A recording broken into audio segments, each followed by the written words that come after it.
Hi there. Welcome back to the homestead. Thanks for coming to see us. If you remember the last video I did, we were working on the pier blocks and the foundation for the next cottage build. Well, that's all done. And so now we're going to start on the building the floor framing today. Try to get that together and on top of those 4x4s that we laid down. And then hopefully get the floor nailed down as well. Shouldn't take too long. Move my friend the branch out of the way. Anyway, let's get on to it. Got to gather some tools. Need to get my air compressor and air gun, air nailer rather, and that kind of stuff out. Get the directions out. Pull the lumber I need. You know, lots of stuff. And find a fairly flat piece of ground to build it on. That's always a challenge. We'll do our best.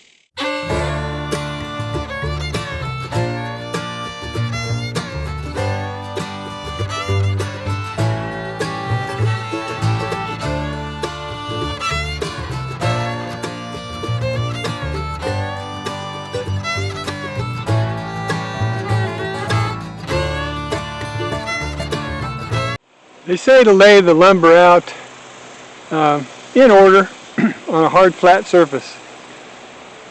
Yeah, got plenty of hard surfaces, but nothing's flat. But we're used to that. So once we build the floor and get it nailed down and the flooring on top of it, then we have a nice hard flat surface to build everything else on. Fortunately, we're using the air nailer today. That'll help some in being able to adjust things and make them as flat as possible. So first I have to lay all the boards out in the order in which they'll be assembled and then nail away.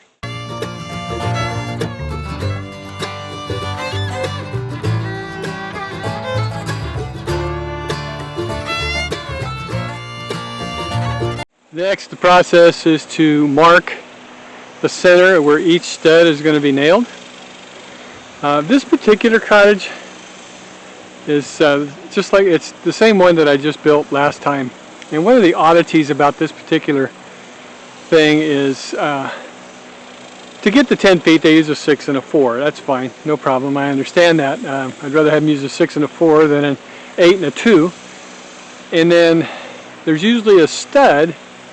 In all the other cottages, besides the last one, there's a stud that goes right where the 6 and 4 meet. And then you toenail from both directions. And that's what ties the two together. On this particular one, because it's a floor, you don't want everything lining up. But in their infinite wisdom, the seam on one end doesn't have adjoining 2x4s or an adjoining 2x4 there at the seam. So there's nothing to nail it to. So what I did last time, and I will do it again, is go get a small block of wood and a couple screws, wood screws, and screw that seam together to hold it while we pick it up and move it, because the thing has to be picked up and moved to put on top of the 4x4s and the foundation. So it would be very difficult to do that if you don't attach those together.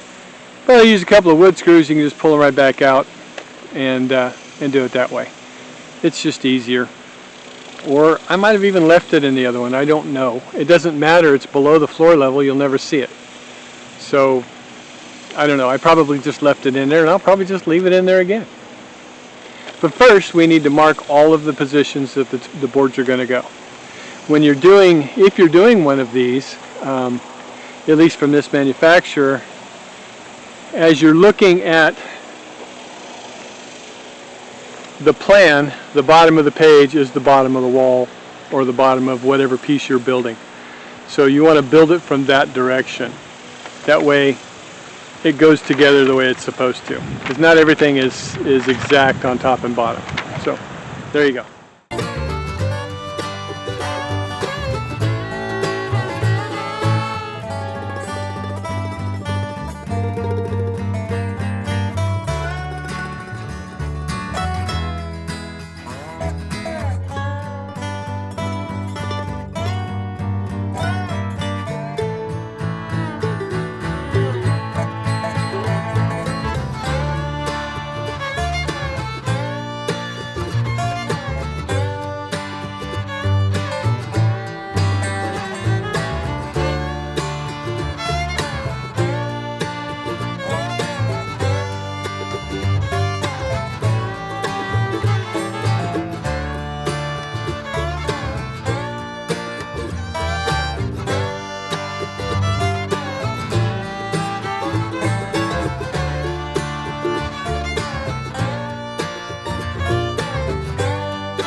One thing I don't think you can see is this board is really twisted. I need to decide whether I'm going to try and force it, and it doesn't look like it's going to force straight, so I'm going to have to take it off and replace it with a different board. That's a bummer.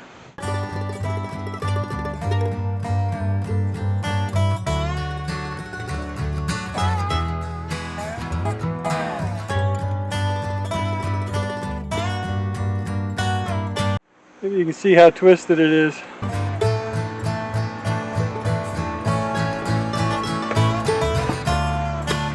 Anyway, I'm going to go cut another piece and I'll be right back.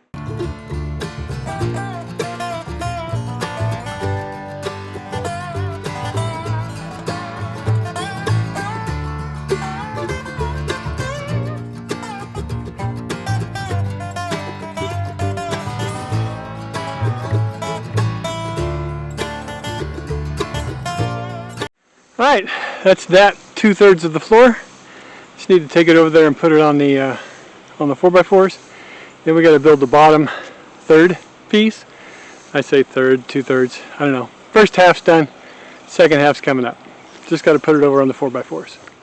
Alright, it's still a little too flimsy at the seams, even with the nails. So I'm going to get some 3-inch screws, add 4 per seam. That'll help hold it together better before I try and move it.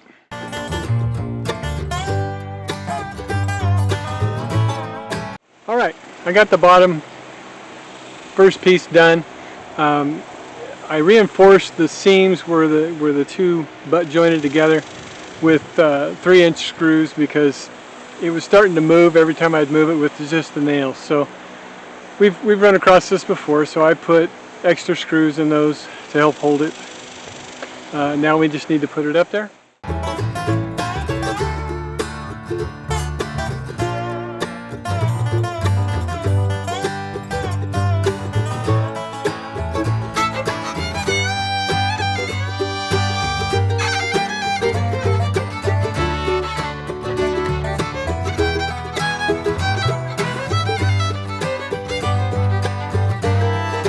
And I need to go get the rest of the building materials for the other half of this wall. Floor.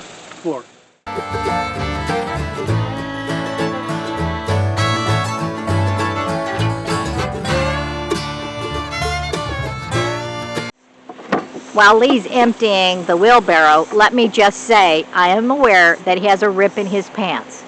And that white you see are not his unders, it's his pocket. So if he flashes you, just ignore it.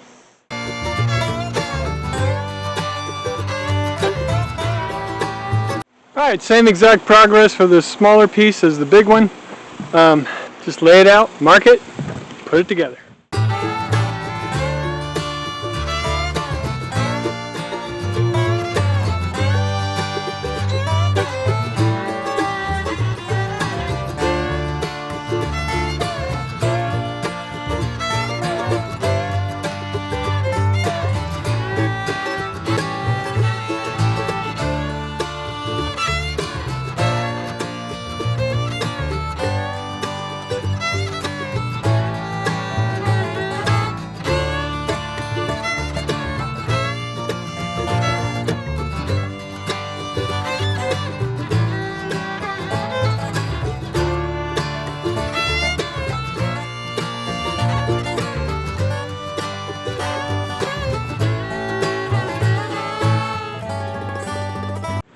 So remember me telling you about the piece that's not attached, and I was going to put a block in there.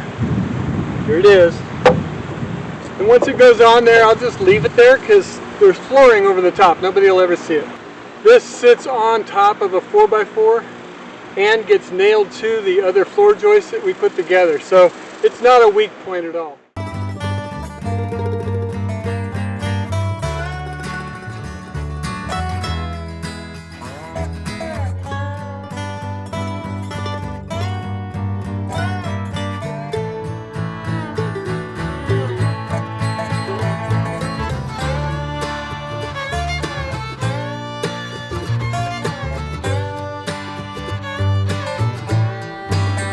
Alright, we got both halves of the floor joists on the pier blocks. Now I just got to attach them together, just going to nail them together. In the past I've put screws in everywhere, but it gets expensive, and because we always run out of their screws, because I put screws where they're not screws, they don't call for screws, they call for nails. I'll probably still put 6 or 8 screws in of my own, just for my own peace of mind. Nails can back out over time, screws pretty much not going to happen. So I'll put all the nails in that they call for everywhere they want, and then I'll come back and just put probably 4 screws on each side, where the pieces, this side and this side going this way, just to make sure. Just makes me feel better. Overkill is kind of my thing.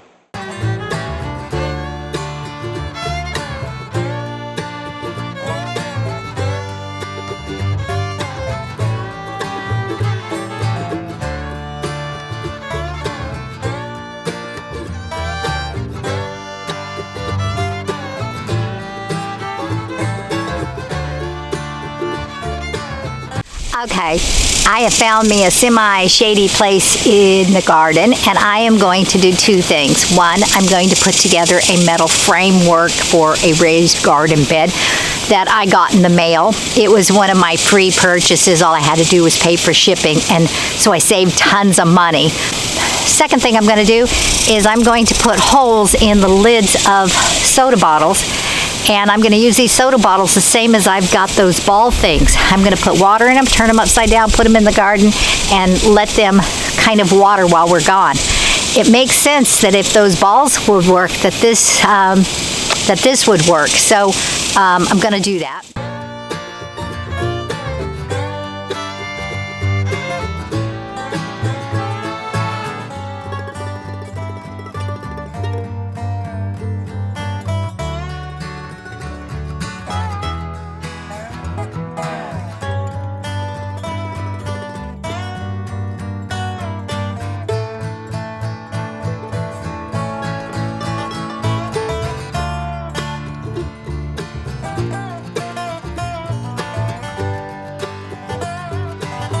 Brought me out a fan.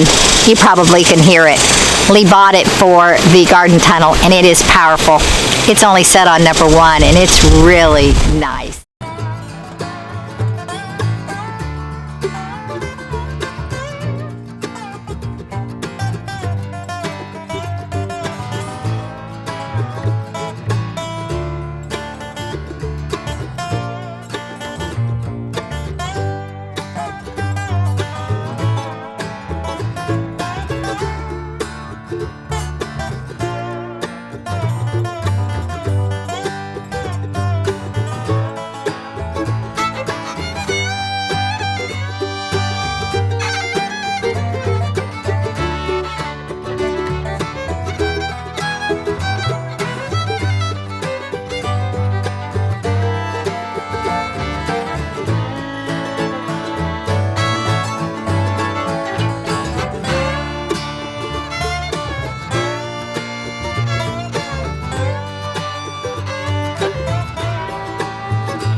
Okay, there she blows. That's high quality. I'm really surprised that it was free, and I'm pleased. Now all I have to do is find a place in the garden to put it and plant my pumpkins. That easy. Yay! The next step is to make sure that the frame is square on the 4x4s. We know it's level, we've already checked all that. So we need to make sure that it's square. Once we get it square, we need to fasten it down using nails. By the way, to square it up, we need to measure diagonally across it. Should be somewhere in the neighborhood of 187 and 7/16 inches each direction. If it's not, then we've got to push it and manipulate it until we can get it square.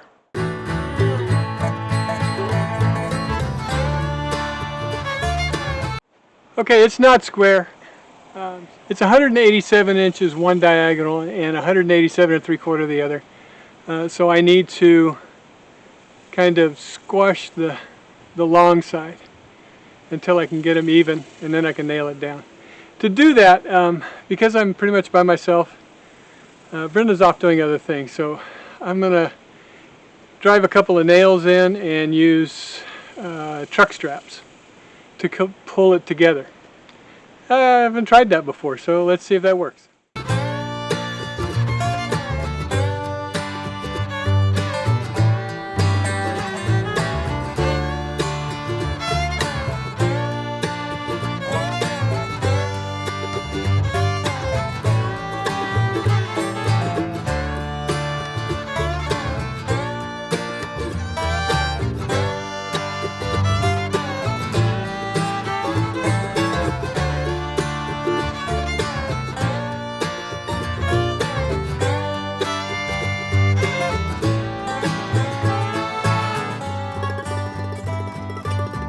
Okay, well, we got all the framework done. It's leveled, it's squared, it's attached to the 4x4s, and I'm calling it a day.